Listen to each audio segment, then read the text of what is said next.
Je pense qu'on va pouvoir démarrer. Bonjour à tous, bienvenue au webinaire consacré à la réforme la réforme des redevances pour les industriels. Petit point d'organisation pour démarrer. Hop, si j'arrive à... Est-ce que Laurie, tu peux passer la diapo suivante? Merci. Nous avons prévu des temps d'échange après chaque présentation de redevance. Pour cela, vous avez à disposition l'espace questions-réponses qui est le petit sigle avec les lettres Q et R. Si nous n'arrivons pas à répondre à toutes les questions, nous pourrons vous faire un retour a posteriori puisque les questions-réponses sont enregistrées. Nous souhaitons couper tous les micros, donc merci de poser vos questions par écrit. Ces questions, elles sont centralisées par Madame Juliette Veil, qui est chargée d'aide au fonctionnement chez nous et qui reprendra à l'oral toutes les questions. Le diaporama, donc nous avons mis une copie dans l'espace conversation du diaporama sous format PDF, donc il est à disposition. Le webinaire sera enregistré. Nous le mettrons à disposition sur le site internet certainement de l'Agence de l'eau Normandie. Nous vous l'enverrons après. Et en cas de grosses difficultés, il faut de connexion, vous pourrez le visionner un petit peu plus tard. Au niveau de ce webinaire, donc ce qui a été prévu, c'est tout d'abord une présentation générale de la réforme par notre directeur des finances et redevances, Christophe Denbach. Ensuite, nous aborderons les différentes redevances en fonction de vos prélèvements ou vos rejets. Donc, le cas du prélèvement de l'eau dans le milieu naturel sera abordé par mon collègue Patrick Bossard, qui est chargé d'études de redevances spécialisées prélèvement. Si dans le cas où vous consommez de l'eau sur le réseau d'eau potable, la présentation sera faite par Madame Angélique Lalevé, chef du service redevances. Dans le cas où vous rejetez vos effluents en milieu naturel, donc là, la présentation sera faite par moi-même, Ingrid Gabella, chargée d'études redevances. Et enfin, si vous rejetez vos effluents au réseau d'assainissement, la présentation sera faite par Madame Lalevé. Nous aborderons également le calendrier de mise en œuvre et les obligations déclaratives. Et puis pour aller plus loin, Angélique Lalevé fera un petit point sur tous les supports de communication disponibles. Donc, je vais passer la parole à Christophe Denbach, directeur des finances et des redevances. Merci Ingrid. Bonjour à toutes et tous. Alors oui, on vous propose d'entamer ce webinaire et cette présentation détaillée par quelques propos plus généraux pour recadrer dans le cadre plus large de la réforme, puisqu'elle ne touche pas évidemment que les industries et les entreprises. Et donc une présentation générale qui certainement pour au moins certains d'entre vous constituera un rappel, mais au moins on partira sur une base commune une fois cette présentation générale faite. Alors, tout d'abord dire que cette réforme est évidemment une réforme nationale qui s'applique partout sur le territoire et que c'est une affaire qui date maintenant en quelque sorte, en tout cas la réflexion et les pistes d'élaboration de cette réforme datent au moins de 2019 à l'occasion des assises de l'eau qui s'étaient tenues à l'époque. Elle a été plusieurs fois modifiée, reportée, notamment avec les années Covid, comme on les appelle. Donc, bref, tout ça pour dire que cette réforme a enfin vu le jour par rapport à l'antériorité des premières réflexions en fin 2023, à l'occasion du vote de la loi de finances pour 2024, à l'article 101 pour être précis. C'est là que sont inscrits les principes, les grandes orientations de cette réforme de redevances. Et évidemment, c'est une loi de finances puisque la réforme des redevances est d'une matière fiscale. Comme toujours, comme très souvent, la loi de finances ne se suffit pas à elle seule. Il faut après la décliner de manière plus technique, plus détaillée via des textes réglementaires. Ces textes réglementaires ont été préparés à l'issue d'une concertation avec les différentes parties prenantes. Et ils viennent donc, ce volet réglementaire vient donc décliner les principes légaux qui sont inscrits dans la loi de finances.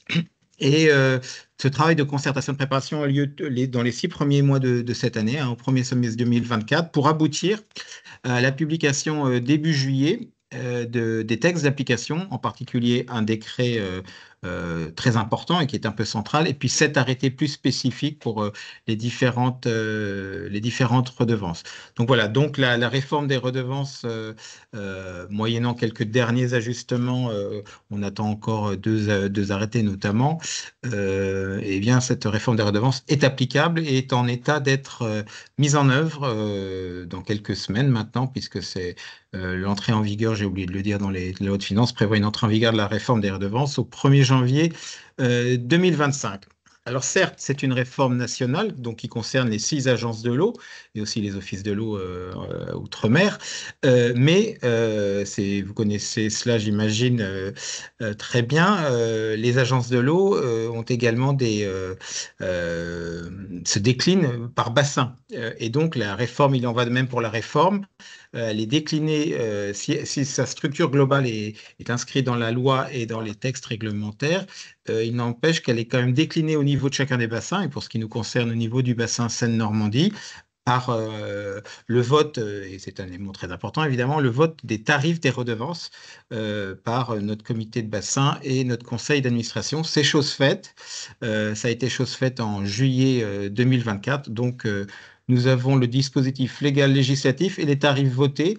Les tarifs votés s'inscrivant, leur vote qui a eu lieu donc en juillet, s'inscrivant dans le vote plus large, enfin plus large en tout cas, oui, plus large, de notre 12e programme d'intervention, puisque dans un programme d'intervention d'une agence de l'eau, outre les orientations et les déclinaisons de la manière dont nous allons accompagner, aider toutes les actions en faveur de l'eau, il y a évidemment une partie recette, et la partie recette, eh bien, c'est les taux de redevance que le bassin vote, que le comité de bassin vote, et donc ça a été le cas.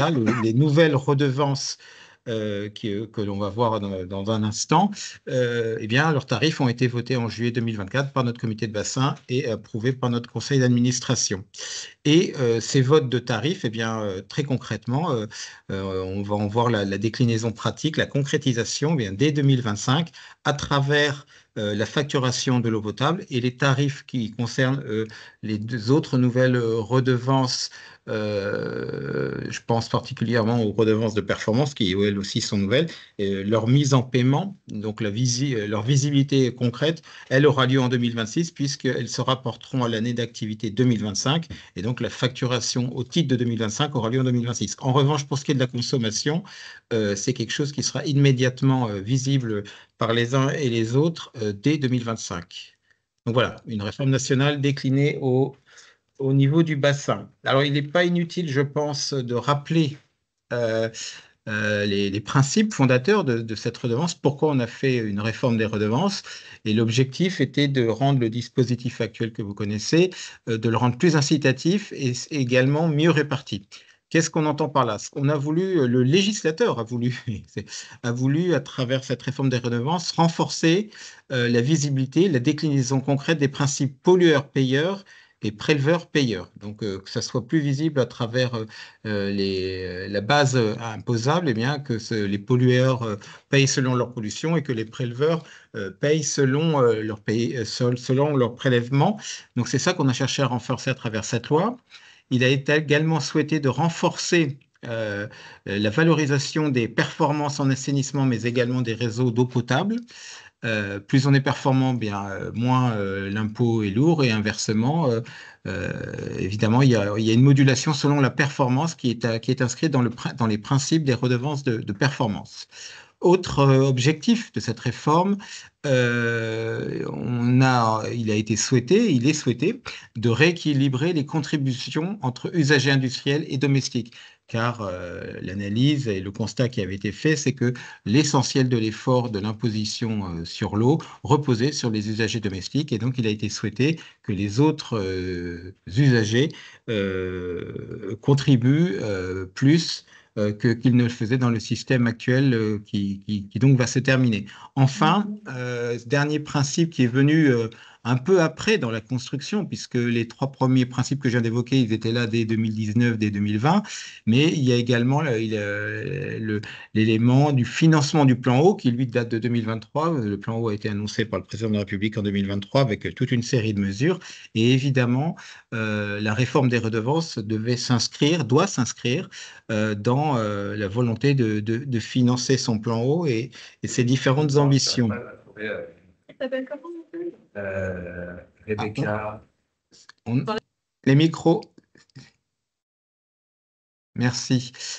Donc voilà, donc voici les quatre grands principes. On pourrait certainement en ajouter d'autres, mais ce sont vraiment les trois grands principes qui servent de grille de lecture de chacune des modifications du système des redevances et qui expliquent aussi la création des nouvelles redevances, donc prévues en loi de finances 2024 et qui entrent en application au 1er janvier 2025.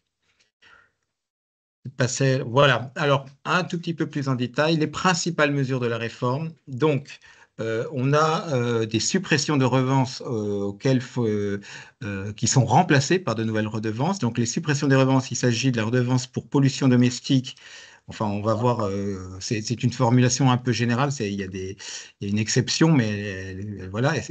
Majoritairement, cette redevance est supprimée et la suppression de la redevance pour modernisation des réseaux de collecte.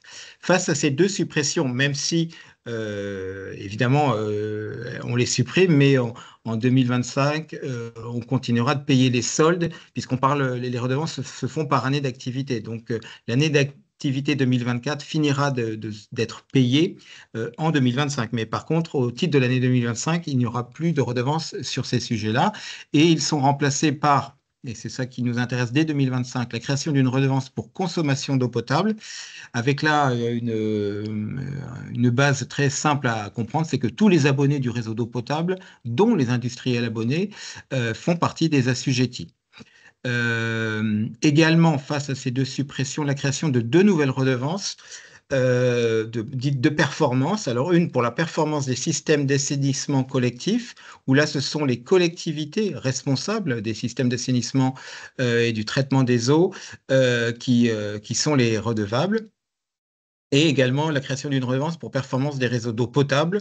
Et là aussi, ce sont les collectivités ou leurs délégataires, enfin, ce sont les collectivités qui sont les redevables. Voilà. Autre modification, mais là, je viens vraiment d'évoquer les principales modifications. Il y a également dans le corpus de la réforme des redevances l'instauration de taux planchers pour les différentes redevances de prélèvement selon les différents usages. Voilà, c'est principalement ça la réforme. Donc, on a récapitulé un peu dans le tableau enfin, je ne sais pas si je dois appeler ça un tableau, dans le schéma qui est devant vous, entre dispositifs actuels et nouveaux dispositifs. Donc, ça reprend ce que je viens de dire. La redevance pollution domestique et modernisation des réseaux de collecte qui sont supprimés à la faveur de la création des trois redevances que je viens d'évoquer. Comme je vous le disais, la redevance modernisation réseau de collecte non domestique est également supprimée. En revanche, et c'est pour ça que je disais que c'était une approximation de langage, la redevance pollution domestique, elle perdure, mais uniquement pour les non raccordés. Enfin, comme je viens de l'évoquer, le prélèvement, les prélèvements, les redevances de prélèvement perdurent, mais avec des taux planchers et également sans la majoration Grenelle.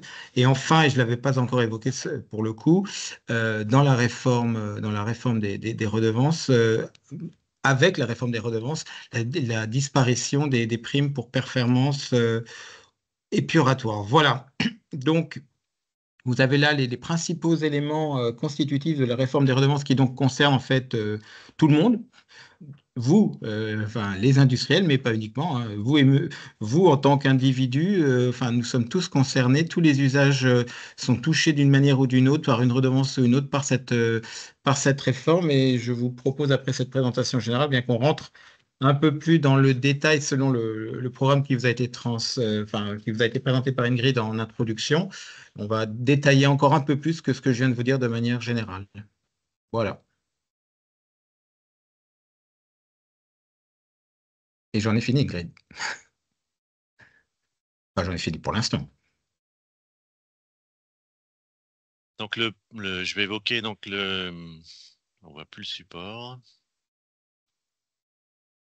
Le support a disparu, je crois. Je ne sais pas si Laurie peut le remettre. Excusez-nous, ce petit.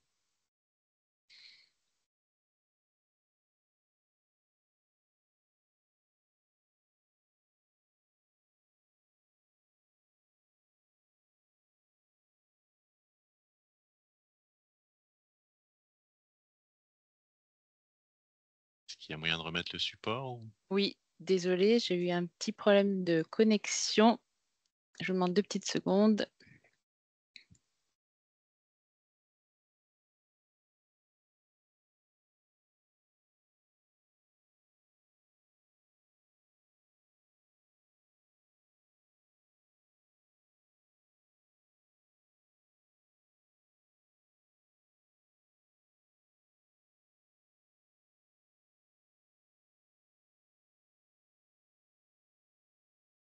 Voilà, c'est bon pour vous? Oui, donc C'est bon. la main. Donc, premier cas de figure, donc vous êtes un industriel et vous prélevez de l'eau dans le milieu naturel. Ah, ça a recoupé encore. Ah, désolée. Voilà. C'est bon? C'est bon. Donc, je recommence. Donc, premier cas de figure, on va en développer plusieurs. Donc, le premier cas, vous prélevez de l'eau dans le milieu naturel et vous êtes un industriel. Donc, vous êtes donc assujetti à la redevance de prélèvement d'eau dans le milieu naturel. Donc, avec la réforme, le mode de calcul de la redevance n'a pas changé. Donc, la redevance est toujours égale au volume prélevé annuel multiplié par le tarif de l'agence de l'eau concernée. Donc, vous gardez l'habitude de télédéclarer chaque année avant le 31 mars. Pour rappel, on déclare en année N+1 les volumes prélevés de l'année N. Et donc, suite à cette déclaration, l'agence va instruire votre redevance de prélèvement et va vous adresser un titre à payer. Là-dessus, il n'y a pas de changement là-dessus.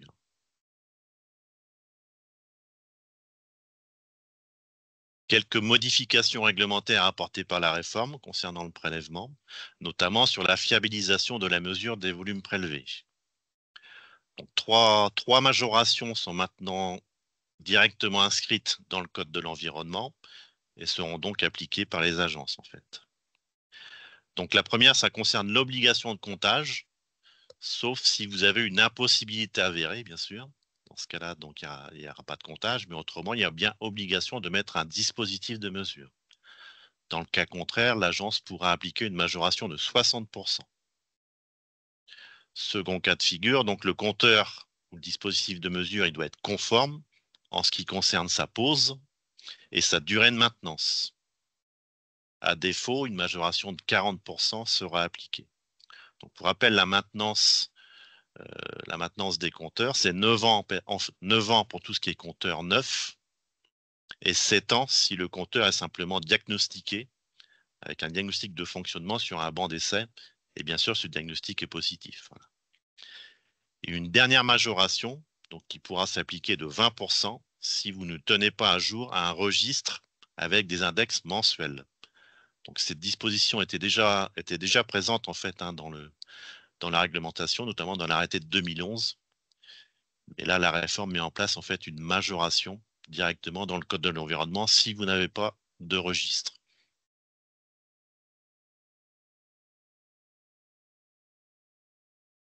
Quelques éléments donc sur les tarifs du 12e programme qui ont été évoqués tout à l'heure par le directeur.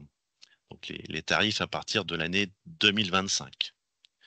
Une nouveauté législative qui a déjà été évoquée, donc la mise en place de taux planchers qui n'existaient pas et qui sont donc maintenant en place à côté des taux plafonds qui eux existaient déjà en fait dans la réglementation pour encadrer les tarifs des redevances des agences. Donc, vous allez retrouver donc sur le petit schéma pour Seine-Normandie les tarifs Seine-Normandie donc votés en septembre en centimes par mètre cube que vous voyez au milieu. À gauche, les nouveaux tarifs planchers côté les tarifs plafonds.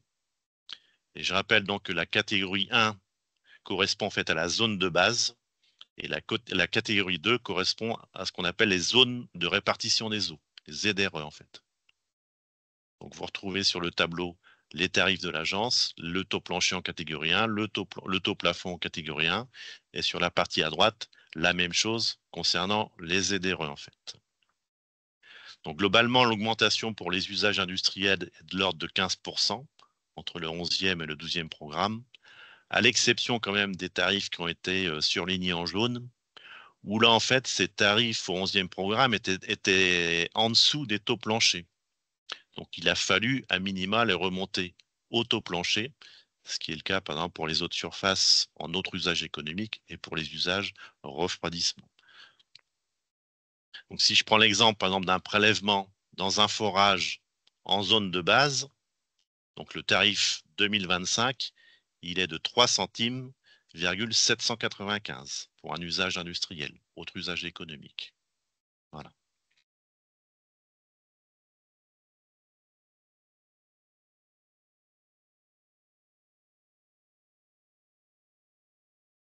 On laisse un Alors, j'ai petit une temps pour Oui. les questions-réponses. Donc, vas-y, Juliette, si tu as des Du questions. coup, j'ai une demande de partage des grilles tarifaires afin de pouvoir anticiper les factures.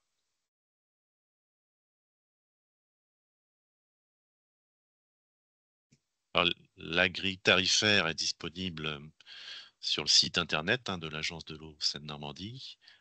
Et on peut au besoin les diffuser. Il n'y a pas de souci par rapport à ça. C'est quelque chose qui est diffusable sans problème. Quelqu'un me demande la différence entre la catégorie 1 et la catégorie 2. Patrick, si tu peux réexpliquer. Donc la catégorie, en fait, c'est la zone de base. Je dirais la zone classique, je dirais. Et la catégorie 2, en fait, ça correspond à ce qu'on appelle les zones, les ZRE, donc les zones de répartition des eaux, qui sont définies en fait par arrêtés préfectoraux. Ce sont des zones en fait où on peut avoir des soucis de quantité d'eau. Et donc, on essaye de protéger au maximum ces zones-là en limitant ou en essayant d'être le plus sobre possible en termes de prélèvement, en fait. Donc, il y a certaines ZRE qui sont définies sur le bassin Seine-Normandie. Je pense par exemple à la nappe de Beauce, une zone aussi sur le bassin du Calvados, par exemple, et de l'Orne. Donc, il y a différentes ZRE qui sont définies sur le bassin Seine-Normandie. Donc, dans ce cas-là, c'est les taux de catégorie 2 qui s'appliquent. Sur le reste du bassin, donc on est en zone de base, donc c'est les taux de la catégorie 1 qui s'appliquent en fait. Est-ce que tu peux repréciser ce qu'est le taux plancher? Alors le taux plancher, c'est un taux qui a été défini maintenant dans la loi, donc il y a un taux plancher national et les agences sont tenues de faire voter des taux par leur comité de bassin qui sont supérieurs au taux plancher. C'est-à-dire qu'il y a un taux plancher, un taux plafond et les taux des agences de l'eau doivent être compris entre ces taux planchers, entre le taux plancher et le taux plafond en fait. Voilà.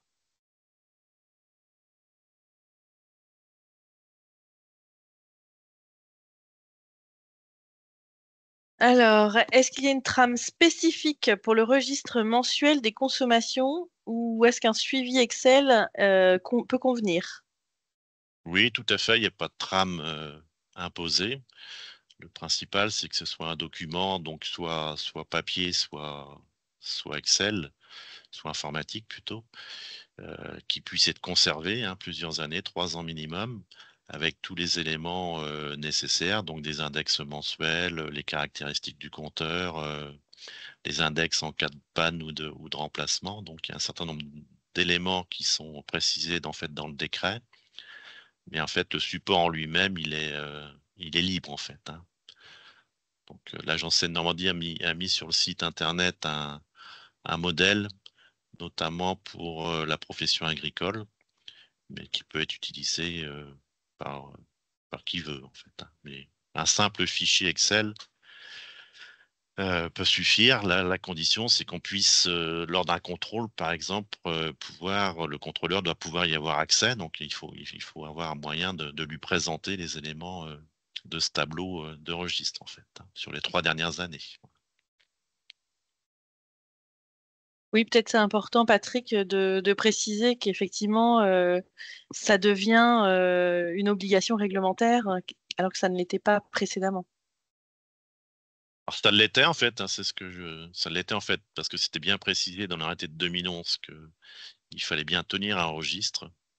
Par contre, actuellement, c'est vrai qu'on n'appliquait pas vraiment de majoration, ce qui n'avait pas de prévu, notamment dans le code de l'environnement. Donc là, maintenant, il y a bien une obligation du fait qu'il y ait une majoration prévue au code de l'environnement s'il n'y a pas de registre tenu.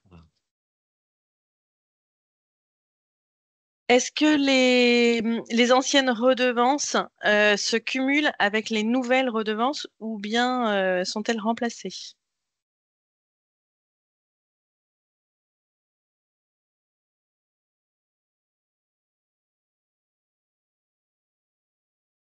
Je vais peut-être prendre la question et formuler une réponse. En fait, la réforme, c'est une réforme nationale qui, si on reprend le schéma qui avait été présenté par notre directeur, met bien en évidence que le bloc domestique des redevances des agences de l'eau a été substitué en fait par de nouvelles redevances. Donc c'est ça qu'il faut comprendre. Indépendant. Voilà, enfin, j'attends la diapo. Voilà, hop, hop. Voilà.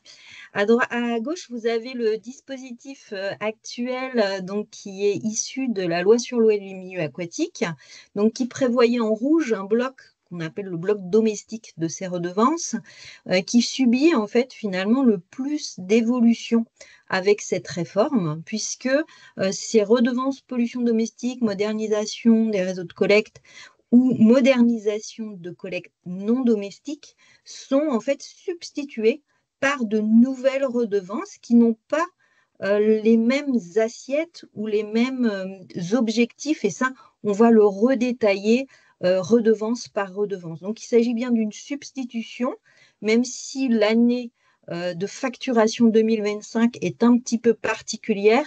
Et ça, on vous le présentera aussi au travers du calendrier. Mais à terme, c'est une réelle substitution avec des objets de redevance différents. Merci Angélique. On demande sur quelle plateforme doit se faire la déclaration des volumes L-1. Alors, la plateforme de télédéclaration, c'est toujours le portail téléservice sur lequel vous faites. Donc, c'est un portail sur lequel vous faites chaque année votre télédéclaration. Donc là, il n'y a pas de modification. Très bien, merci Ingrid. Pour un puisage avec différentes utilisations, faudra-t-il des compteurs différents afin de mesurer chaque usage? Oui, c'est mieux s'il y a différents usages d'avoir des compteurs spécifiques, hein, parce qu'autrement on aura des difficultés à établir précisément la redevance par usage en fait. Très bien. Alors j'ai des questions plus précises. Les eaux souterraines utilisées pour un réseau de sprinklage rentrent-elles dans la catégorie tarifaire? Oui, si c'est des eaux souterraines, je suis pas sûr de bien comprendre la question, mais Je pense que s'il y a un en fait, la prélèvement en catégorie, eau c'est souterraine, autre usage économique. voilà, tout à fait, oui. S'il y a un prélèvement en eau souterraine pour autre usage économique, il rentre bien dans le cadre de la redevance prélèvement, donc pour la catégorie industrielle, oui. Si tu veux. Quand on parle de la maintenance des compteurs, est-ce qu'un compteur classique de consommation d'eau ne suffit?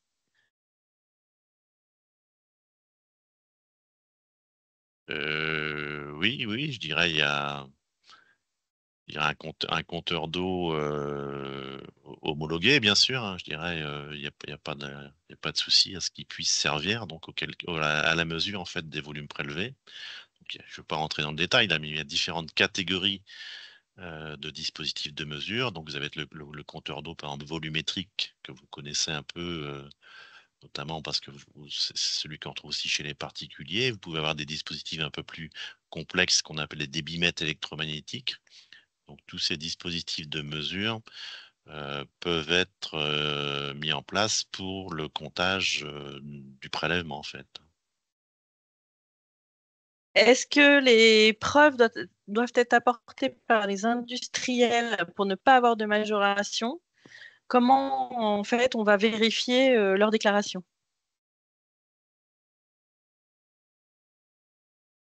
Bah, les agences donc sont amenées ou appelées donc à vérifier bien sûr les déclarations, hein, que ce soit en termes d'index déclaré, de volume déclaré.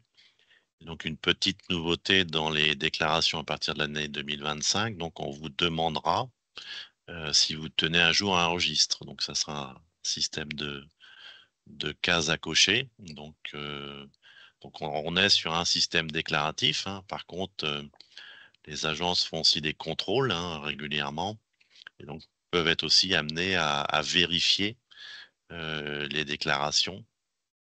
Donc ça sur les 3 dernières années en fait, hein. Donc on reste sur un système déclaratif avec la possibilité de contrôle fiscal a posteriori de l'émission des redevances en fait. Patrick, est-ce qu'on doit absolument mesurer les débits ou on peut les estimer en fonction du fonctionnement des équipements de prélèvement? Type temps de fonctionnement. Le principe, c'est la mesure, hein. Donc il faut qu'on arrive à mesurer, donc par le biais d'un dispositif de mesure, les volumes prélevés. Est-ce qu'on peut cumuler plusieurs dispositifs de redevance ou est-ce que ça sera sommé?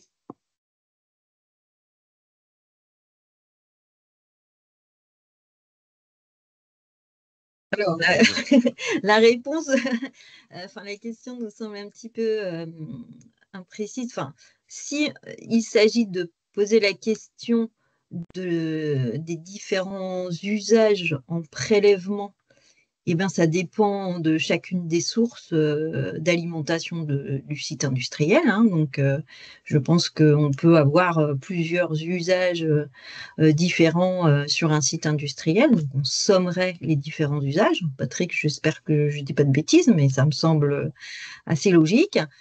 Par contre, si votre autre question, c'est les différentes redevances, là, l'objectif du webinaire, c'est bien de vous faire comprendre que par type d'incidence, soit sur la ressource, soit sur le rejet, vous êtes redevable soit au titre du prélèvement, soit au titre des rejets, soit des rejets qui sont faits dans des dans des dispositifs d'assainissement collectif.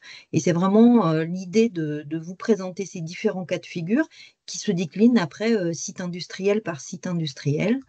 Le petit film qui est sur notre site internet est en fait très explicite sur ce sujet-là. Je vous invite à le regarder, ça dure 4 minutes. Très bien, merci Angélique. Est-ce que les eaux d'infiltration collectées et utilisées dans le process industriel sont soumises à la redevance? Oui, c'est un cas spécifique, mais c'est des eaux en fait qui ne retournent pas au milieu naturel, donc on peut considérer qu'elles peuvent être soumises à redevance. Très bien. C'est tout pour les questions sur le prélèvement pour le moment. Merci.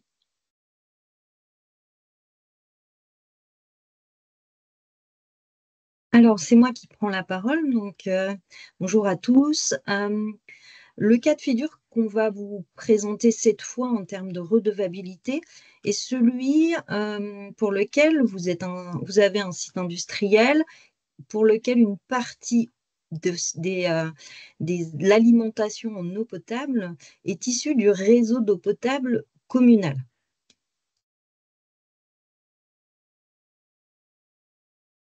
Alors, une nouvelle redevance s'applique. Jusqu'alors, c'est ce que j'ai expliqué avec le bloc domestique. Cette fois, la redevance qui s'applique sur cet usage d'eau potable, c'est la redevance pour consommation d'eau potable. Donc, nouvelle redevance instituée par cette réforme. Son axe de taxation est lié à l'usage de l'eau potable à titre de consommation. Et ça, c'est un petit peu une nouveauté par rapport aux redevances de l'ALEMA qui étaient plutôt assises sur la question de la pollution domestique. Donc, cette redevance de consommation d'eau potable, son assiette, c'est les mètres cubes d'eau potable qui sont facturés, donc en référence à l'année de facturation, multiplié par un tarif. Nous vous avons mis sur la diapo les tarifs de l'Agence de l'eau Seine-Normandie pour l'année 2025 qui ont été votés par notre comité de bassin au mois de septembre 2024, donc 0,46 € par mètre cube pour la première année. Et ensuite, une baisse de ces redevances de consommation qui seront portées à 0,34 € par mètre cube jusqu'en 2030. Alors, l'explication entre cette hausse sur 2025 et les années suivantes en baisse est issue en fait de la mise en place de la réforme qui en fait entraîne pour l'agence de l'eau une année donnée un décalage de ses ressources financières et nos administrateurs nous ont autorisés à anticiper ce risque en fait de ne pas pouvoir régler les aides sur lesquelles on s'était engagé avec une augmentation ponctuelle sur cette année-là de la redevance de consommation. L'important pour vous, industriels, c'est que cette redevance ne fait pas l'objet d'un plafonnement sur les volumes.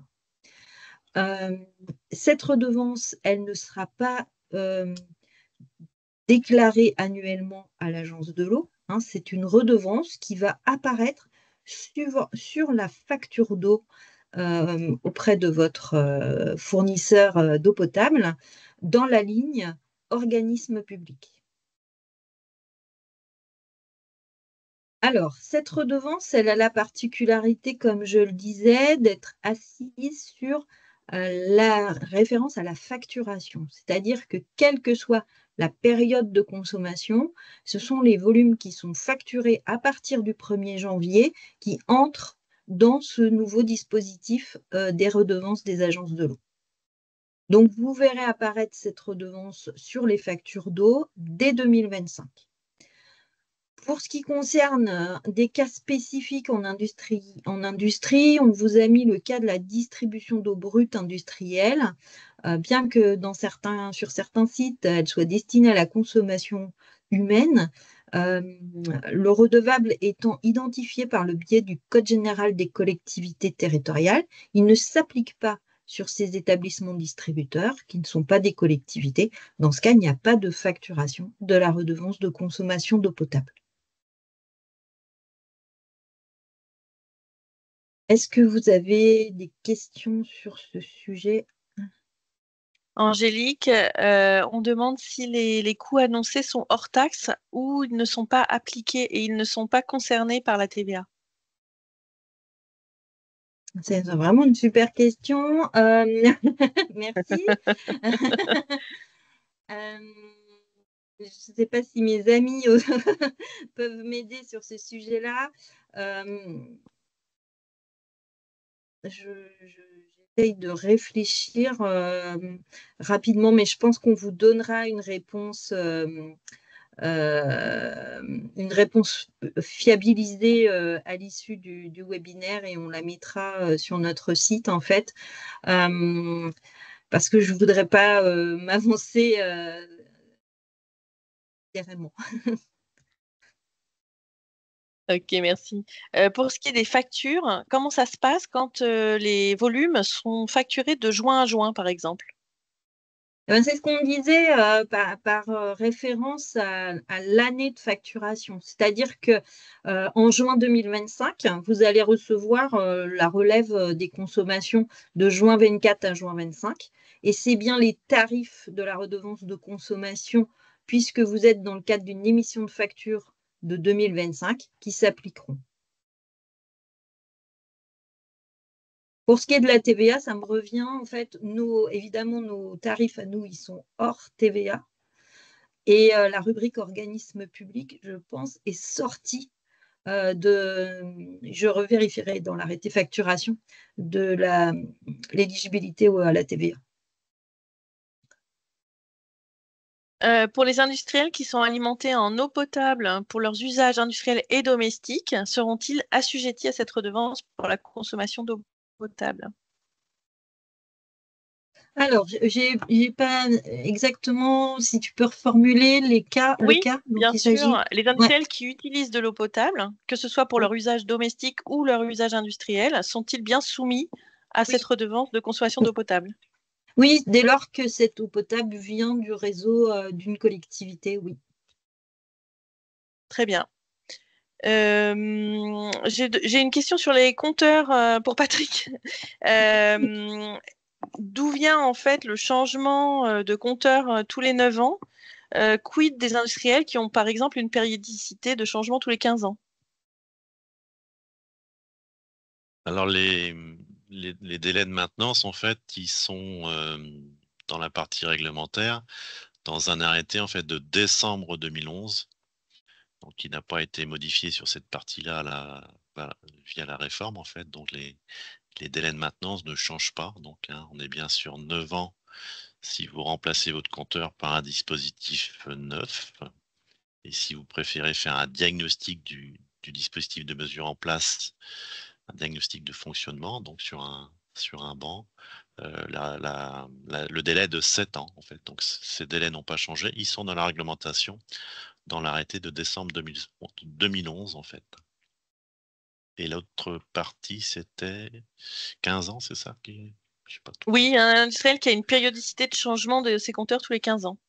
Alors là, c'est pas bon, hein. Donc là, on n'est pas bon et une majoration pourrait être appliquée si on reste sur un délai de 15 ans, donc qui n'est pas conforme à la réglementation, en fait, hein. Je pense qu'il y a une petite confusion là. J'ai des questions pour des industriels qui payent déjà la redevance prélèvement et qui demandent s'ils vont payer en plus l'eau potable, la consommation d'eau potable. Ben, je dirais que ça dépend si leur site est alimenté en eau potable par le réseau de la collectivité, en fait, pour tout ou partie, en fait. C'est la difficulté des sites industriels et le charme aussi de ces redevances, c'est que tous les cas sont possibles. Donc en fait, parce qu'actuellement sur leur facture d'eau, quand ils utilisent de l'eau du réseau, ils ont déjà une ligne préservation de la ressource. Est-ce que ça viendra en sus, cette Oui. consommation d'eau potable? Oui. Très bien. Alors, aucune tranche différente. Alors là, je comprends pas bien la question. Aucune tranche différente en fonction des volumes pour le forfait de 46 centimes. Non, La personne qui a posé cette effectivement, question, vas-y. c'est la notion, effectivement, il n'y a ni notion de plafond à 6000 m3 que vous connaissiez dans le dispositif LEMA et pas non plus de tranche de gros usagers, entre guillemets. J'ai une question sur la télédéclaration. Quelqu'un qui demande si c'est bien la dernière qui sera à réaliser avant le 31 mars 2025. Alors non, le système de télédéclaration perdure pour toutes les redevances qui sont applicables à partir de 2025. Donc, en fonction de votre cas, vous pouvez devoir faire la déclaration au titre de la redevance pollution non domestique, au titre de la redevance prélèvement. Par contre, il n'y a pas de télédéclaration pour la redevance consommation, puisque ce n'est pas l'agence de l'eau qui facture cette redevance, mais la collectivité. Donc, ça sera directement via votre facture d'eau. Très bien. Merci, c'est tout pour le moment. Je vois quand même une petite question sur la transmission de l'arrêté de 2011, Juliette. Ah, tout à fait. J'allais répondre dans le chat de s'adresser à son chargé d'aide au fonctionnement. Mais vas-y, je te laisse répondre. Non, mais du coup, je pense on pourra remettre la référence de l'arrêté qui est disponible sur le site Légifrance dans les éléments de la réunion. Et En je pense fait, que la maintenant, plaquette l'arrêté doit de être... 2011, il a été modifié par la réforme. Donc maintenant, c'est un arrêté du 5 juillet 2024. Donc si vous pouvez éventuellement le chercher sur Internet, mais on pourra aussi le transmettre à... Oui, on remettra dans les références. C'est Oh, l'arrêté la du 5 plaquette sur les juillet qui compteurs, modifie l'arrêté de 2011, en fait.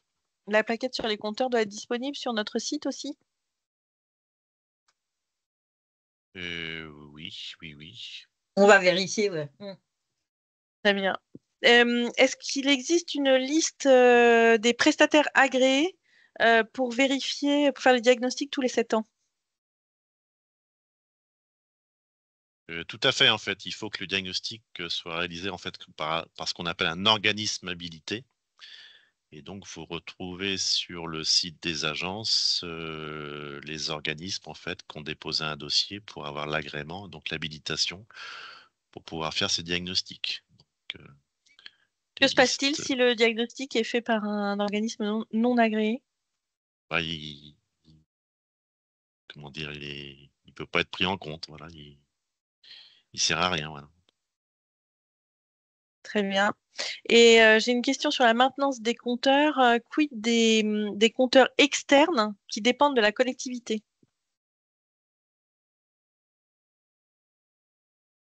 Compteur externe. Mais c'est C'est-à-dire, pour les eaux d'incendie ou des choses comme ça? c'est des compteurs qui alimentent les industriels, mais qui sont à l'extérieur des sites. Ah, là, on parle bien de compteurs en fait qui sont sur le prélèvement. Donc pour moi, il faut qu'on ait un ouvrage de prélèvement, soit en eau de surface, soit en un forage, par exemple, en eau souterraine. Et donc le compteur de mesure, il doit être le plus proche possible du, du- du forage ou du prélèvement.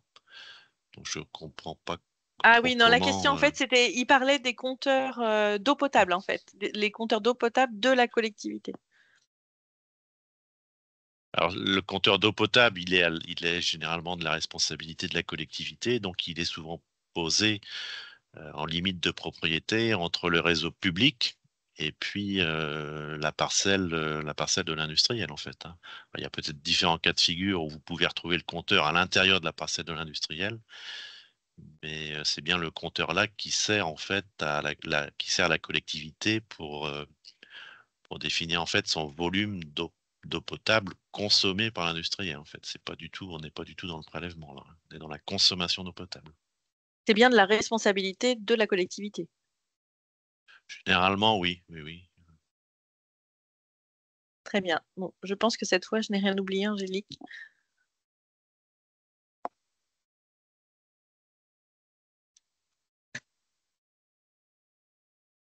Ah, si, du coup, si le compteur eau potable qui appartient à la collectivité a plus de 7 ans. Alors, la réglementation que j'ai indiquée en ce qui concerne les compteurs de prélèvement, elle est mise en place pour les compteurs de prélèvement. Donc, ça n'a rien à voir, en fait, les compteurs d'abonnés hein, d'eau potable, où là, en fait, il n'y a pas vraiment de date demandée dans la réglementation. Donc, les collectivités ou leurs délégataires les remplacent régulièrement. Mais il n'y a pas, à ma connaissance, de date précise. Hein, donc c'est les 7 ans, là, c'est simplement pour les compteurs de prélèvement. Donc là, c'est à la charge de l'industriel, mais c'est pas le compteur d'eau potable, en fait. Hein. Merci, Patrick. Je pense qu'on peut passer à la suite. De toute façon, toutes les questions sont enregistrées. Donc, si des questions nous ont échappé, nous reviendrons vers vous ultérieurement pour répondre. Juste pour préciser, je vois une personne qui lève la main. Je tiens juste à expliquer qu'on a choisi que les questions ou les remarques soient mises par écrit pour qu'on puisse justement vérifier qu'on y répond en totalité. Donc, merci, on ne vous donnera pas la parole, je suis désolée. Et voilà, je pense aussi qu'il faut qu'on veille à pas trop dépasser en termes d'horaire. Donc moi, je vais vous expliciter une deuxième redevance nouvelle, donc toujours dans ce bloc domestique et toujours en référence à la facture d'eau. Hein, on est toujours du côté de ce qui va être facturé par la collectivité qui vous fournit en eau potable. Donc, la collectivité va répercuter une nouvelle redevance qui, pour le législateur, avait un intérêt majeur de rendre compte de la performance des réseaux d'eau potable de distribution. Et donc, il n'y a, comme pour la redevance de consommation, pour vous, industriels, pas de déclaration annuelle à faire à l'agence de l'eau sur le portail Téléservices, puisque ce sont les collectivités ou leurs délégataires qui vont être en charge de leur facturation et les collectivités en charge de la déclaration. Donc, cette nouvelle redevance, ce sera une nouvelle ligne sur la facture d'eau sous la forme d'une contre-valeur dans la ligne organisme public et à apparaître dès 2025. Je voudrais citer un point important que je ne me souviens pas qu'on ait dit en préambule de la présentation sur cette réforme des redevances, pour ne pas que vous ayez l'impression qu'on vous assène une litanie de redevances nouvelles. La réforme a été calculée à isofiscalité. L'idée, c'était que les recettes des agences de l'eau qui étaient celles de la LEMA, donc du dispositif antérieur à cette réforme nationale, soient les mêmes que les recettes issues de cette réforme des redevances. Du coup, c'est vraiment des substitutions je dirais presque de philosophie ou d'assiette éligible sur ces redevances. Et cette redevance, elle existait sous forme de la modernisation des réseaux de collecte, par exemple, mais elle disparaît et c'est une redevance sur la performance des réseaux de distribution d'eau potable qui apparaît. Voilà. Le calcul de cette redevance pour la performance des réseaux d'eau potable est un calcul habituel, une assiette volumique. Donc là, on est à nouveau sur un volume facturé soumis à la redevance d'eau potable, multiplié par un tarif. Et c'est là que intervient une nouveauté aussi dans le principe des redevances des agences de l'eau, avec un coefficient de modulation qui va en fait rendre compte de la qualité du service d'eau potable de la collectivité à laquelle vous êtes abonné. Donc, ce coefficient de modulation de service, il est basé sur 2 axes. Un axe qui compte pour 2 tiers, qui est vraiment la performance du réseau, avec des indicateurs qui sont des indicateurs connus des collectivités ou des services publics d'eau, qui sont donc des indicateurs d'évolution des fuites ou de prise en compte d'un certain nombre d'utilisation massive de l'eau. Pour calculer cette partie performance des réseaux, on va utiliser des indicateurs habituels, entre guillemets, des services d'eau, et on va entre guillemets, les coter dans des grilles en fonction de leurs résultats, et ce, année par année. Un deuxième axe que l'on prendra en compte pour évaluer cette modulation, c'est la connaissance patrimoniale et la gestion patrimoniale que peut faire une collectivité pour améliorer, connaître son réseau de distribution d'eau potable. À l'issue de cette analyse que l'on fera chaque année, il y aura un coefficient de modulation du réseau de distribution d'eau potable qui sera appliqué à la collectivité et qui constitue en fait une forme de remise sur le tarif. Donc, on va le voir dans la diapo d'après. Voilà, donc en fait, la complexité, un tout petit peu, mais vous, industriels, vous êtes déjà dans des redevances assez complexes, donc tout ça ne vous fait pas peur. Pour les collectivités, en fait, ce qu'on va prendre en compte pour une année de déclaration, donc par exemple, première année de déclaration pour la collectivité en 2026, on va prendre en compte les volumes de 2025, volumes facturés en 2025, et on va se référer aux années de référence des données de modulation, de performance de leur réseau, qui sera l'année 2024. Alors, pour la première année, donc c'est en N-2, pour la première année de mise en place de la réforme, sur l'année 2025, les données de 2023 ne sont pas prises en compte. Et on va instaurer progressivement cette réforme avec un coefficient forfaitaire de 0,2, c'est-à-dire que tout le monde a la remise la plus importante pour la première année de mise en route de la réforme.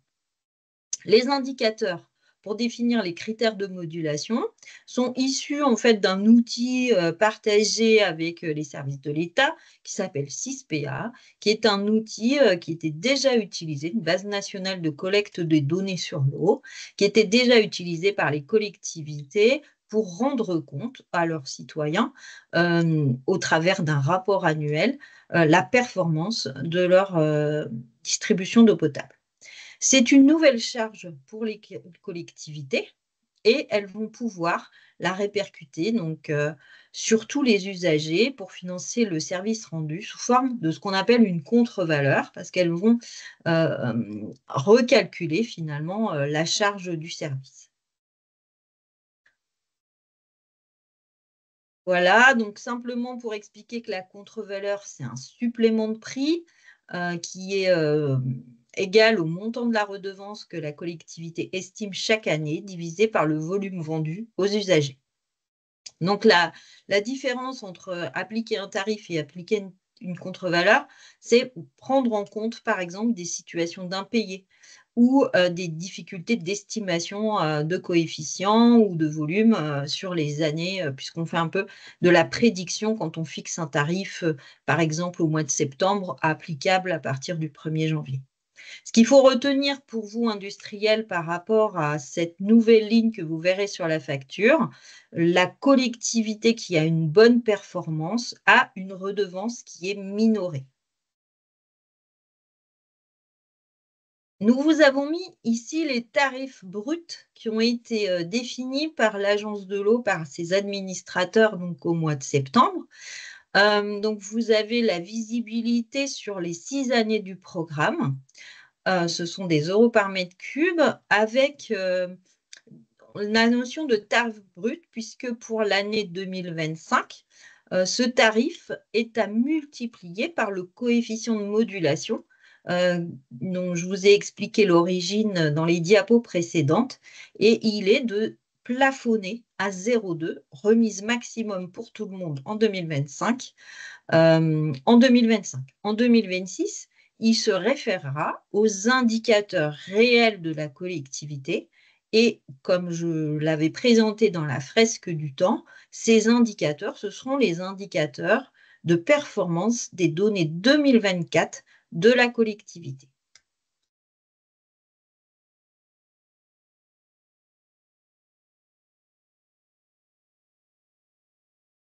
Merci Angélique. Est-ce que tu pourrais résumer, s'il te plaît, les redevances associées à l'eau potable et leurs moyens de paiement?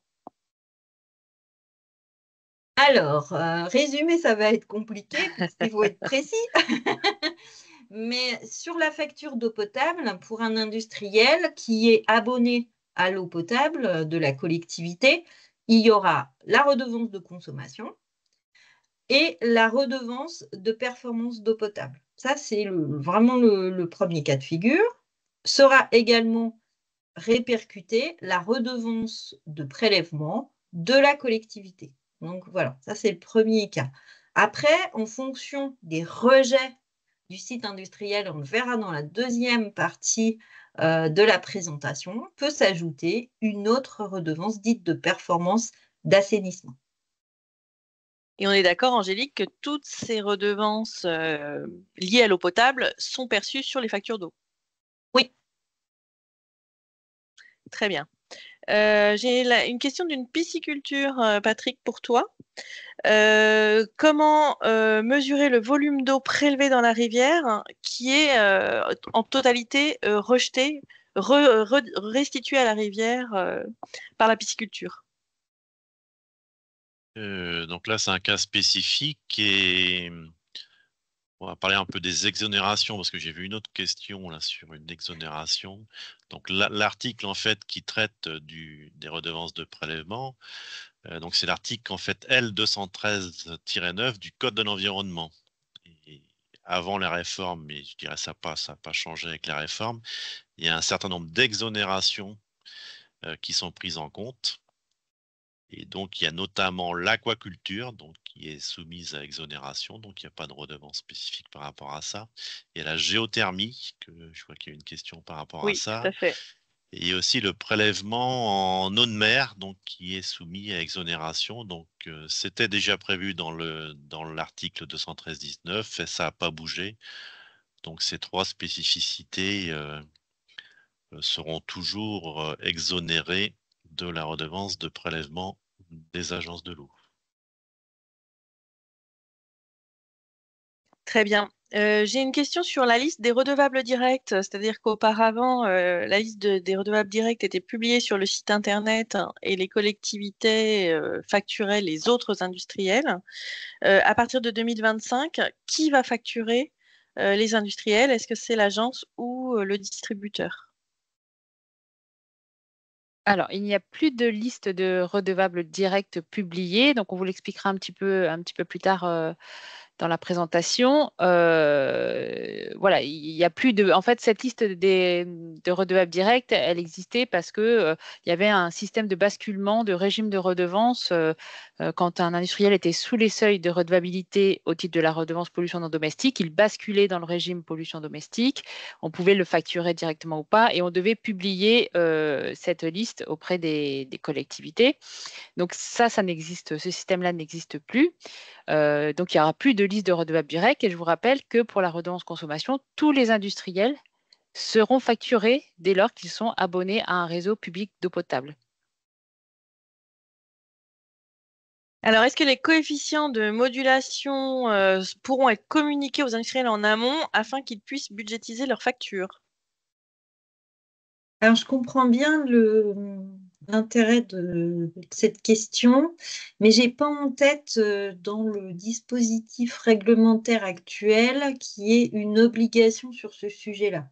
Toutefois, on le voit bien et vous le mesurez, je pense indispensable que les industriels se rapprochent des collectivités pour évaluer ces évolutions et peut-être recaler ou préciser des périodicités de facturation.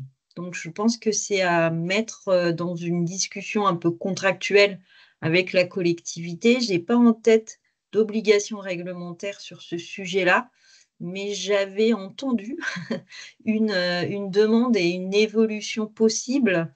Je ne sais pas si mes collègues peuvent confirmer, mais il me semble avoir vu qu'il y avait un amendement sur la loi de finances 25 qui proposait cette lisibilité des contre-valeurs.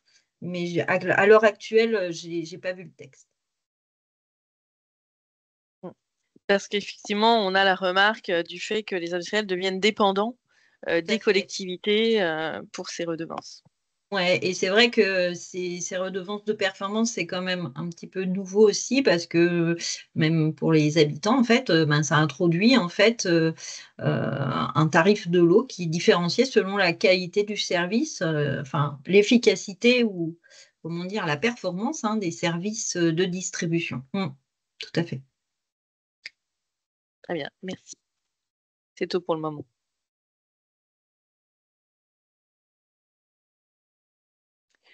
Donc, on va passer maintenant au cas où votre établissement rejette des effluents au milieu naturel. Donc, dans ce cas, vous êtes assujetti à la redevance pour pollution de l'eau d'origine non domestique. Donc, les modalités de calcul de cette redevance ne changent pas. Donc, la redevance est égale à la somme des flux annuels par élément polluant rejeté au milieu, multiplié par un tarif. Donc ça, il n'y a pas de changement sur ces modalités de calcul. La télédéclaration est toujours à faire avant le 31 mars de chaque année, donc pas de modification non plus, et c'est bien l'agence qui vous facture cette redevance.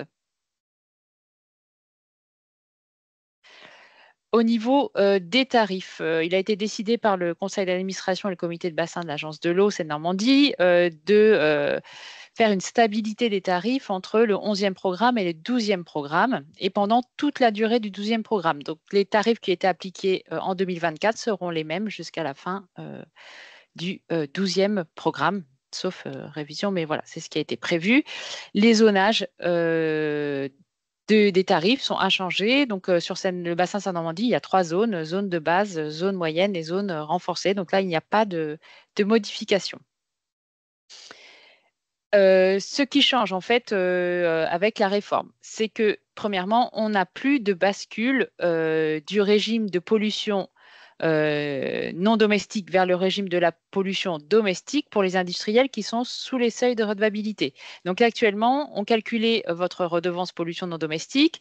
Si les résultats du calcul montraient que la redevance était sous les seuils de redevabilité, dans ce cas-là, vous basculiez dans le régime de la redevance pollution domestique avec un plafonnement à 6 000 m3 pour le calcul de cette redevance.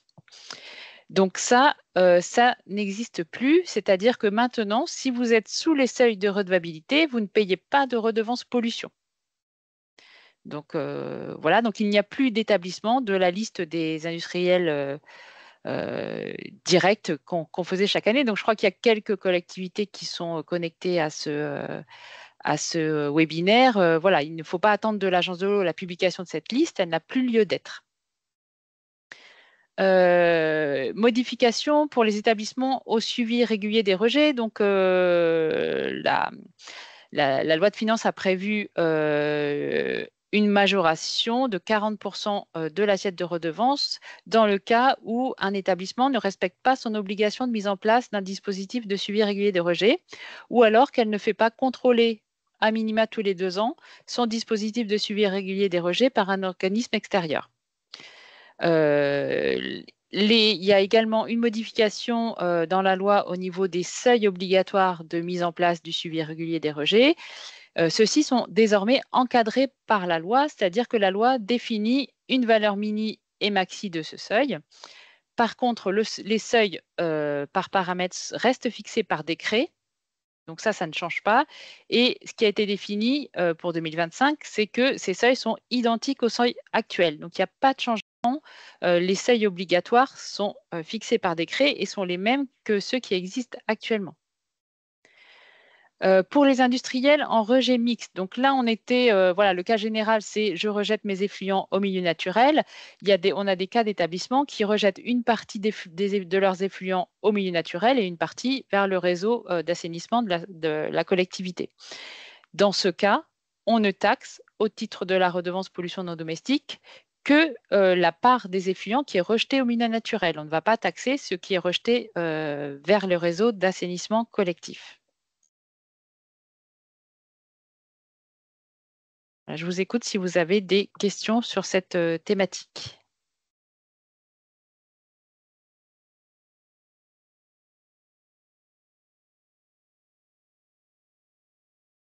Est-ce que c'est l'agence de l'eau qui informe les industriels qui doivent passer au SRR? Oui, c'est bien l'agence de l'eau. Donc, vous avez, enfin voilà, c'est les chargés d'aide au fonctionnement qui suivent votre dossier, qui vous informent et qui vous préviennent après avoir calculé votre redevance pour savoir si vous dépassez ces seuils. Pas de souci. A priori, je n'ai pas. Ah, attendez, ça apparaît. Est-ce qu'il y aura des nouveaux paramètres de pollution comme les PFAS? Alors, ce n'est pas prévu actuellement dans la loi de finances, donc pour 2024, ça n'a pas été introduit. Après, il y a des discussions en ce moment au niveau de la loi de finances pour 2025, mais pour l'instant, voilà, ce n'est pas prévu. Et, voilà. Comment les industriels peuvent-ils savoir s'ils sont soumis au suivi régulier des rejets? Donc, on vient un peu de l'évoquer. Donc, c'est l'agence de l'eau qui calcule la redevance et qui permet, enfin, qui vous informe, voilà, de cette obligation, parce qu'on a conscience que ce n'est pas forcément évident de faire ces calculs. Donc, voilà, l'instructeur de la redevance calcule la redevance, voilà, et vous notifie si jamais vous dépassez ces seuils de suivi régulier des rejets. En dehors du suivi régulier des rejets, y a-t-il d'autres diagnostics ou audits du système à faire réaliser par un audit externe? Un organisme extérieur, pardon. Non, mis à part, donc on a évoqué tout à l'heure si vous prélevez de l'eau dans le milieu naturel, donc au niveau de la redevance prélèvement, où là, si vous ne changez pas votre compteur tous les 9 ans, vous devez faire un diagnostic de votre dispositif de comptage. Mais voilà, sinon, on ne demande que l'intervention d'un organisme habilité pour la réalisation des diagnostics de suivi régulier des rejets. Ah, et si j'ai une petit ajout, on a des cas de calcul de la redevance où on prend en compte la pollution qui est éliminée par le dispositif d'épuration en calculant un rendement réel. Donc, on a quelques industriels, mais à peu près moins d'une vingtaine sur le bassin. Donc, dans ce cas-là, s'ils sont à ce régime-là, effectivement, on leur demande de réaliser un diagnostic de fonctionnement. Y a-t-il un seuil d'exonération de la redevance pollution non domestique? Oui, donc ces seuils sont définis par paramètre dans l'article L210.2 du Code de l'environnement. Donc, vous avez par paramètre le seuil en dessous duquel la redevance pour ce paramètre n'est pas due. Si pour tous les paramètres, vous êtes en dessous de tous les seuils, vous ne payez pas de redevance pollution non domestique. Est-ce que les eaux pluviales sont concernées par le rejet au milieu naturel? Oui, c'est possible dans les cas de suivi régulier des rejets. Si en accord avec l'industriel, on a retenu ce point de suivi parce qu'on considérait qu'il y avait une problématique particulière de pollution potentielle sur ce point. Alors oui, il peut y avoir, on peut faire un suivi régulier des rejets sur ce point de rejet pluvial. Un industriel qui rejette ses effluents à la collectivité qui est raccordée, doit-il payer la redevance performance? Oui, donc on y reviendra un petit peu après dans la présentation. Donc voilà, je laisserai la parole à Angélique juste après. Où trouve-t-on la liste des organismes habilités pour évaluer le suivi régulier des rejets? Alors, c'est disponible sur le site lesagencesdel'eau.fr. Voilà, donc si vous consultez notre page internet, donc Seine-Normandie relative à la pollution non domestique, vous avez un lien vers une page spécifique pour les informations sur le suivi régulier des rejets. Et dans cette page, vous trouvez le lien vers lesagencesdel'eau.fr et vers cette liste d'organismes habilités. Pour un site au SRR qui est raccordé au réseau, il n'y a plus de primes liées à l'abattement de la collectivité. Non, puisque un industriel SRR qui rejette au réseau n'est plus redevable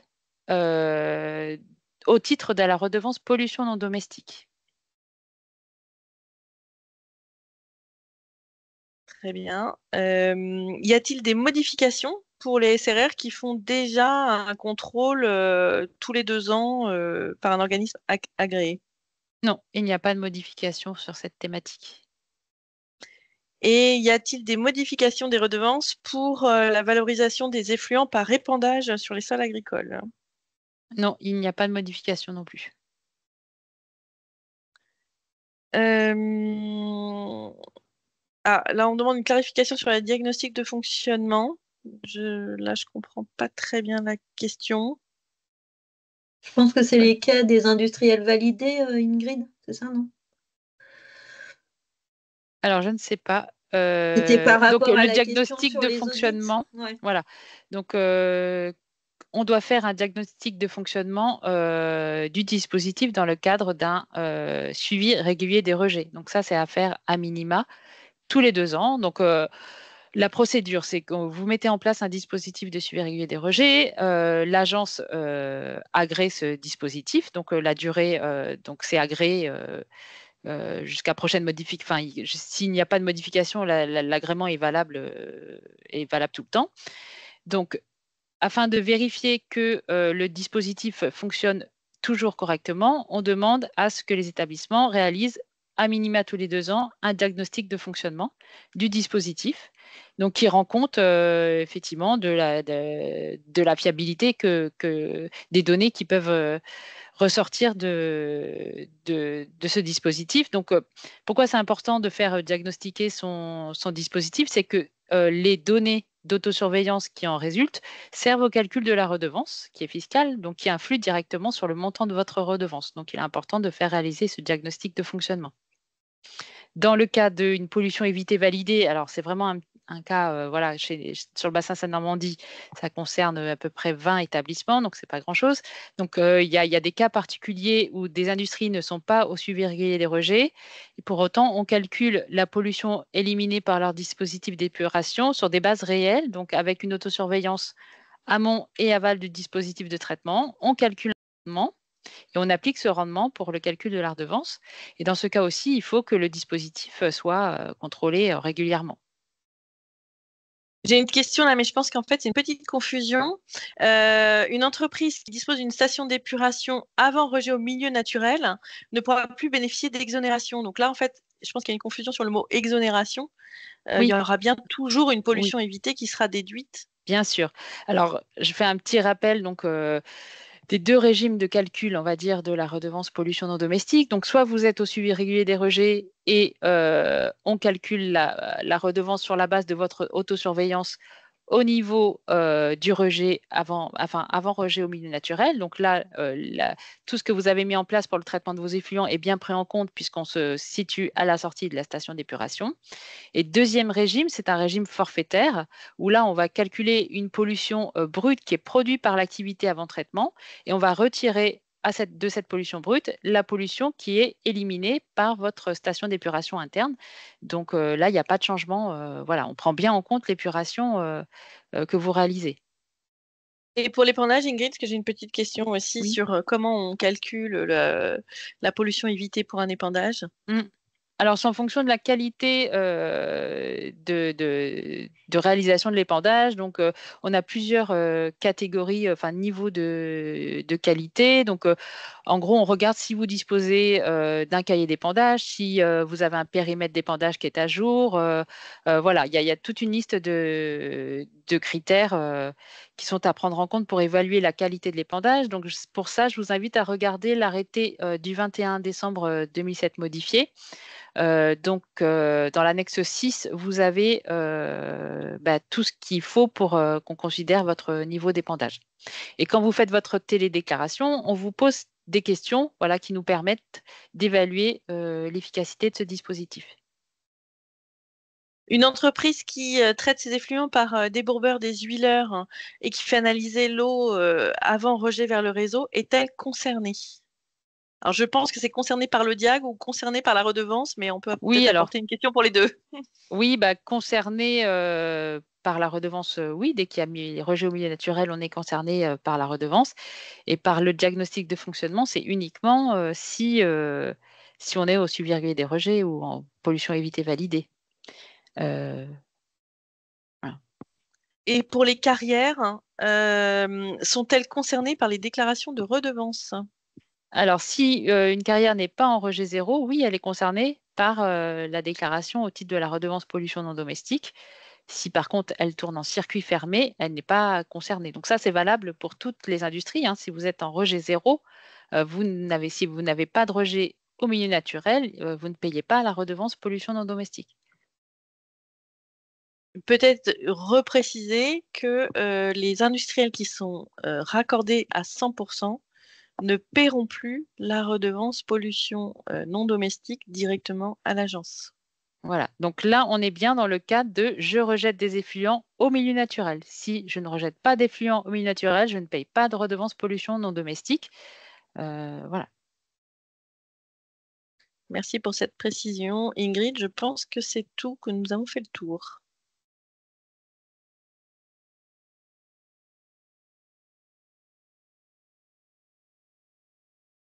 Je reprends la parole pour représenter un volet relatif aux collectivités, puisque cette fois, nous nous intéressons au cas des sites industriels qui ont un rejet d'effluents au réseau d'assainissement collectif, pour tout ou partie de leurs effluents. Cette fois, on retrouve une suppression pour la redevance modernisation des réseaux de collecte, donc qui n'est plus due, et comme on le disait précédemment dans les questions-réponses, une suppression de la redevance pour pollution d'origine non domestique. Donc, il n'y a plus pour ces industriels de déclaration annuelle à nous faire sur le téléportail. Et en fait, si dans ces cas-là, il y avait des sites qui étaient au suivi des rejets, réguliers des rejets, les agréments deviennent caducs et on n'exige plus, bien sûr, le suivi qui avait été mis en place. Alors ça, il faut bien avoir en tête que c'est à partir de 2025, application de la réforme. Donc, pour ce qui concerne votre année d'activité 2024, même si on est le 28 novembre, il faut quand même penser à avoir fait valider votre dispositif SRR. Du coup, sur la facture d'eau, vous verrez apparaître une répercussion d'une redevance nouvelle. Donc, comme un petit peu en parallèle de la redevance performance des réseaux de distribution d'eau potable, le législateur a souhaité valoriser la redevance pour performance des systèmes d'assainissement collectif. Et donc, selon le même principe, on va avoir une redevance qui va être fonction de la performance, cette fois, du dispositif de traitement des effluents. Donc, il n'y a pas de déclaration annuelle à faire à l'agence de l'eau et la redevance va apparaître sur la facture d'eau, à nouveau sous la forme d'une contre-valeur dans la ligne organisme public qui en fait un petit peu restructuré cette présentation des factures d'eau avec la réforme. La redevance pour performance des systèmes d'assainissement collectif, elle a une modalité de calcul un petit peu similaire à la performance de distribution d'eau potable. Donc, le volume qui entre dans l'assiette, c'est le volume facturé qui, cette fois, est soumis à la redevance d'assainissement. On multiplie un tarif et on remise de la même manière avec un coefficient de modulation qui tient compte de la performance du service d'assainissement collectif. Alors, on vous a mis un petit peu en détail comment on va évaluer cette performance. On a des axes d'analyse qui, cette fois, sont au nombre de 3. Ils étaient au nombre de 2 sur la performance d'eau potable. Là, ils sont au nombre de 3 avec un premier axe où on regarde comment la collectivité met en œuvre la validation de l'autosurveillance. On va appeler ça le coefficient d'autosurveillance. Il concernera aussi bien le système, la station, que le réseau. Un deuxième axe qui est la conformité réglementaire, donc qui est en fait une notion qui découle d'un arrêté, l'arrêté du 21 juillet 2015, qui en fait encadre la conformité des dispositifs d'assainissement collectif. Et en fait, cette conformité est déterminée par les services police de l'eau départementaux. Enfin, un dernier axe qui concerne l'efficacité du système, où en fonction de la qualité de traitement des ouvrages, on va avoir une réduction qui s'ajoute. Donc, le coefficient de modulation du système, c'est la somme du coefficient d'autosurveillance, du coefficient de conformité réglementaire et du coefficient de performance.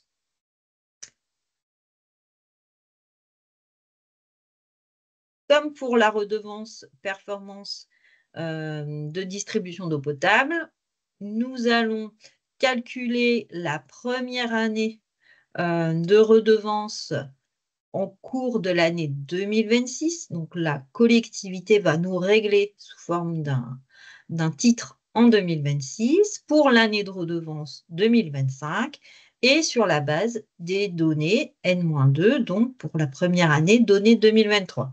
Comme pour la redevance performance des distributions d'eau potable, on a une première année de calcul où tout le monde a le coefficient maximal qui est de 0,3 et donc la remise maximale pour la première année de mise en place de la réforme. C'est à nouveau une charge pour les collectivités. Elles la répercuteront sur les redevances perçues auprès des usagers pour financer le service rendu sous forme d'une contre-valeur. Même logique que tout à l'heure, et une petite erreur dans la diapo, la contre-valeur pour la performance des systèmes d'assainissement et non pas des réseaux d'eau potable, c'est un supplément de prix qui correspond en fait au montant de la redevance que va estimer la collectivité divisé par le volume vendu assaini aux usagers. Donc, la collectivité aura la possibilité de moduler ce tarif par la prise en compte des impayés ou des estimations défaillantes de ces volumes ou de ces coefficients de modulation. On retient qu'une bonne performance réseau et station se traduit par une redevance minorée pour tous les usagers. Nous vous avons mis de la même façon les tarifs qui ont été votés par nos administrateurs, donc ce qu'on appelle les tarifs bruts. Ils sont plus importants que pour la redevance de performance d'eau potable. C'est un choix de nos administrateurs de donner plus d'importance à cette redevance sur les systèmes d'assainissement et de faire un signal en fait de vigilance auprès des élus pour le respect en fait des exigences de performance des systèmes d'assainissement. Le tarif de 0,089 s'entend en tarif brut. Ça veut dire que sur la facture de 2025, vous verrez apparaître, le cas échéant, 0,089 multiplié par le coefficient de modulation maximum qui est de 0,3. Et en 2026, 0,356 multiplié par le coefficient de modulation qui sera déterminé à partir des données 2024.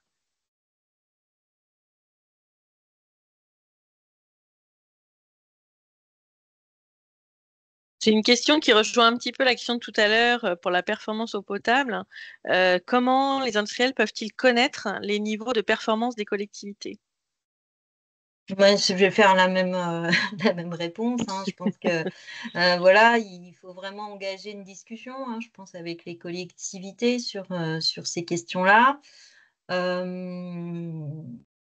Après, tout ce qui est connaissance des réseaux ou connaissance de la performance des systèmes, c'est quand même pour vous, industriels, des données qui sont publiées dans une base nationale qui s'appelle ROSO. Et donc, vous avez des informations qui sont déposées par les services d'assainissement sur les systèmes d'assainissement sur cette base nationale.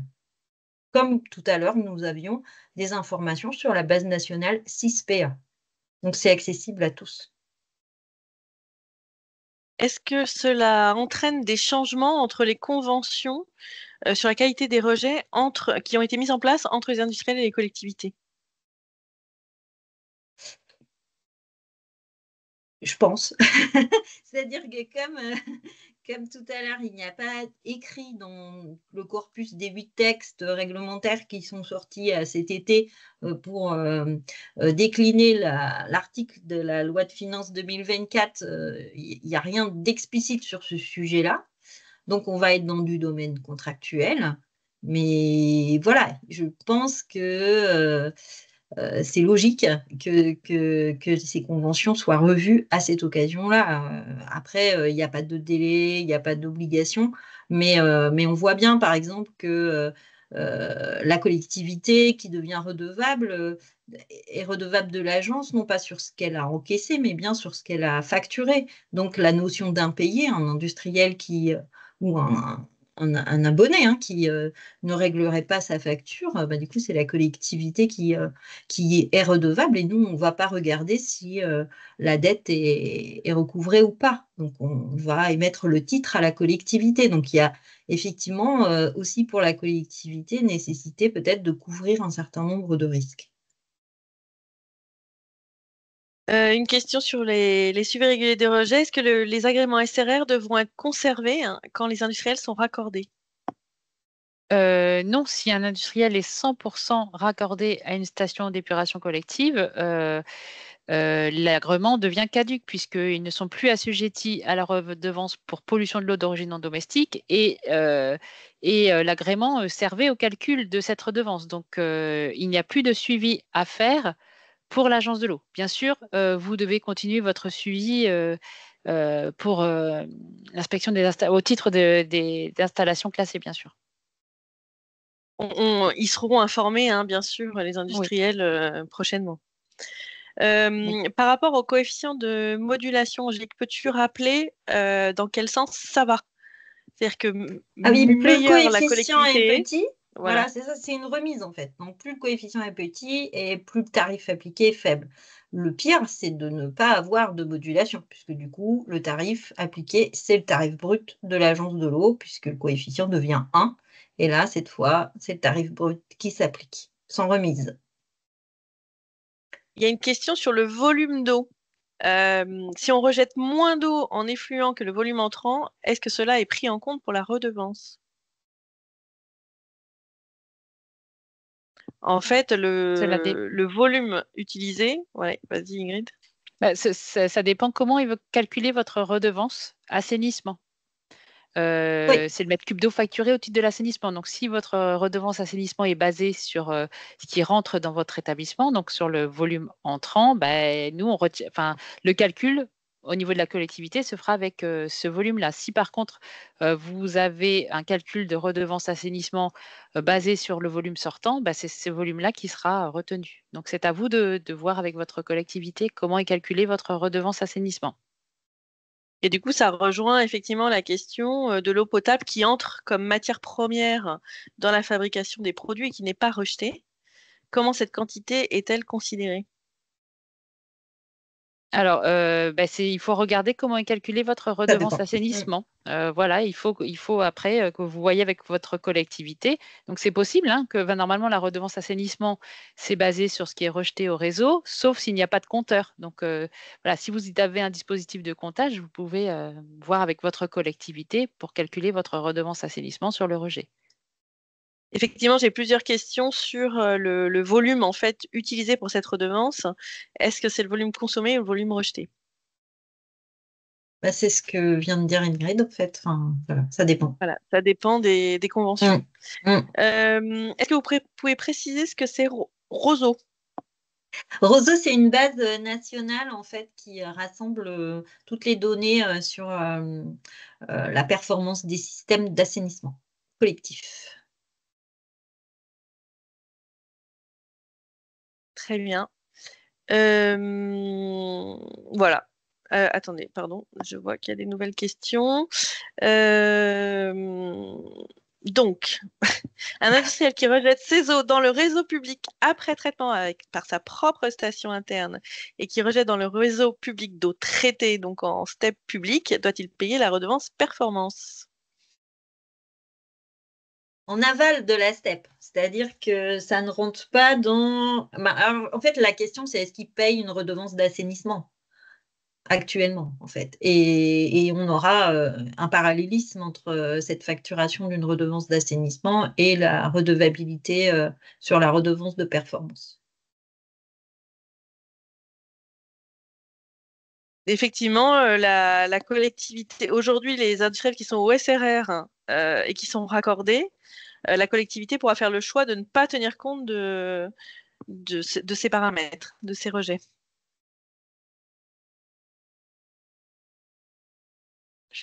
J'ai pas bien T'as pas compris compris la la question, ouais. question. En fait, aujourd'hui, un industriel qui est au suivi régulier des rejets, mais Oui. qui est raccordé, Oui. aujourd'hui paye sa redevance en fonction de son niveau de rejet au réseau.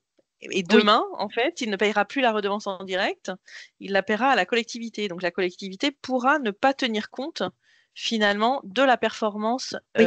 du traitement interne de l'industriel. Oui, c'est bien ça. Oui, c'est volumique en fait.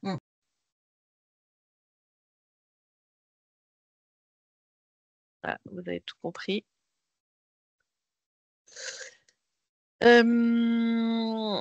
Alors, un industriel raccordé performant par rapport à ses obligations pour être impacté au niveau de cette future redevance par une performance moindre de la steppe urbaine. Eh oui.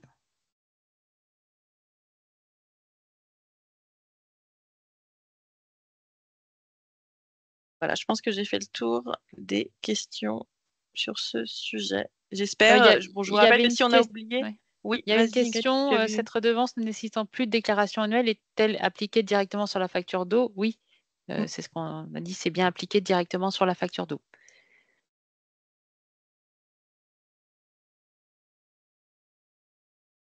Alors, on va passer maintenant au calendrier et obligations déclaratives. Donc, pour l'année 2025, donc avant le 31 mars de 2025, vous devez faire la télédéclaration des éléments permettant de calculer les redevances 2024.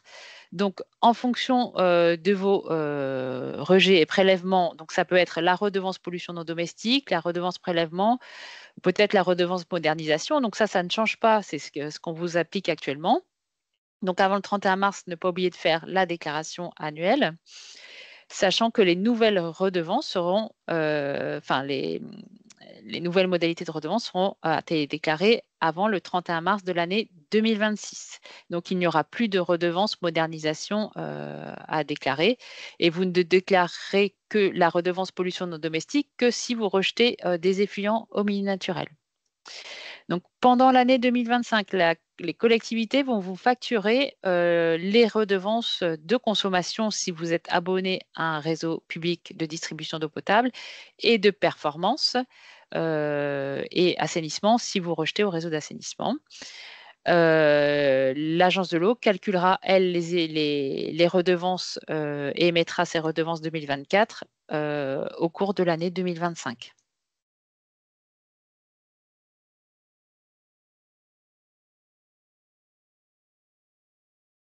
Angélique, tu prends la suite pour les Oui. ressources?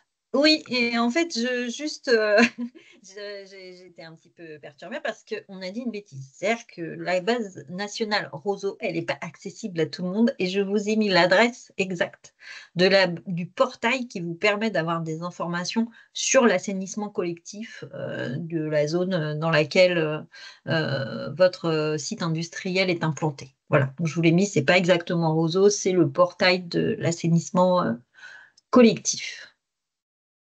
Oui, alors donc les informations qui sont mises en place à ce jour, donc une foire aux questions qui est gérée par les 6 agences de l'eau, donc qui est accessible via le lien www.lesagences de l'eau, tout comprendre de la réforme des redevances. Donc elle est mise à jour assez régulièrement, je dirais 1 ou 2 fois par mois avec les principales questions qui nous sont posées et où on essaye de reformuler des réponses qui valent pour toutes les situations. Vous avez des plaquettes d'information qui ont été également produites au niveau de l'interagence pour expliciter les 3 nouvelles redevances du bloc domestique. Donc, la redevance de consommation d'eau potable, la redevance de performance d'eau potable et la redevance de performance des systèmes d'assainissement collectif. Donc, ces 3 fiches, ainsi qu'une fiche un peu générale sur la réforme, sont accessibles sur notre site internet. On a mis au point une adresse dédiée au niveau de Seine-Normandie pour toute question au sujet de cette réforme des redevances. On est une petite équipe à lire les questions et à formuler des réponses ou à les remonter au niveau ministère ou interagence quand le sujet est un petit peu trop pointu. Donc l'adresse, c'est réforme-des-redevances@aesn.fr.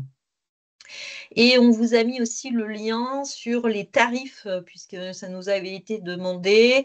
Donc, via notre page Réforme des redevances sur notre site internet, vous avez un article par usage de redevances. À gauche, vous avez des ressources. Et dans ces ressources, vous avez notamment les tarifs qui ont été votés au mois de septembre. Un flashcode, Ingrid, à quoi sert-il? Oui, c'est pour si vous voulez accéder directement à la page réforme sur notre site internet, vous pouvez utiliser le flashcode. Nous avons mis aussi en place sur le site internet 2 films pour expliciter un petit peu les nouveautés pour les industriels. Donc, vous allez retrouver sur la présentation pour les industriels, ce film de 4 minutes, exactement la succession des cas que l'on vous a présenté en détail aujourd'hui, mais sous forme d'une animation un petit peu simplifiée, mais on retrouve exactement la logique de dire à partir de quelles ressources est alimenté mon site, où vont mes rejets, pour décliner ces différents types de redevances.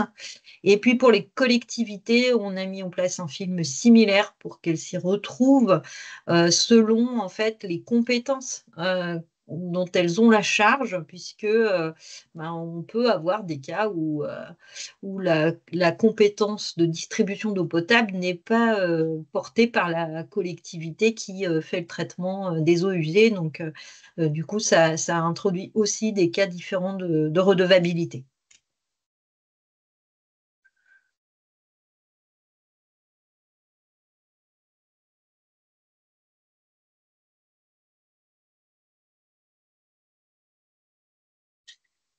J'ai une remarque plutôt qu'une question, mais que je suis pas sûre de tout à fait bien comprendre.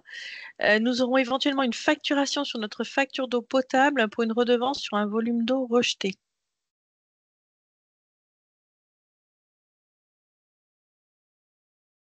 Oui, bah oui, c'est le principe de la redevance d'assainissement, en fait. Oui. C'est-à-dire que si votre voilà, ça dépend si la redevance d'assainissement est facturée par le même organisme public que celui qui facture l'eau potable. Si tel est le cas, il y a les 2 lignes, en effet. Avez-vous d'autres questions? Je n'en vois pas dans le chat. Je pense que tout était limpide. Ah, j'ai parlé trop vite. Non, c'est bien. C'était ça. Parfait. Moi, je pense que vous allez pouvoir conclure.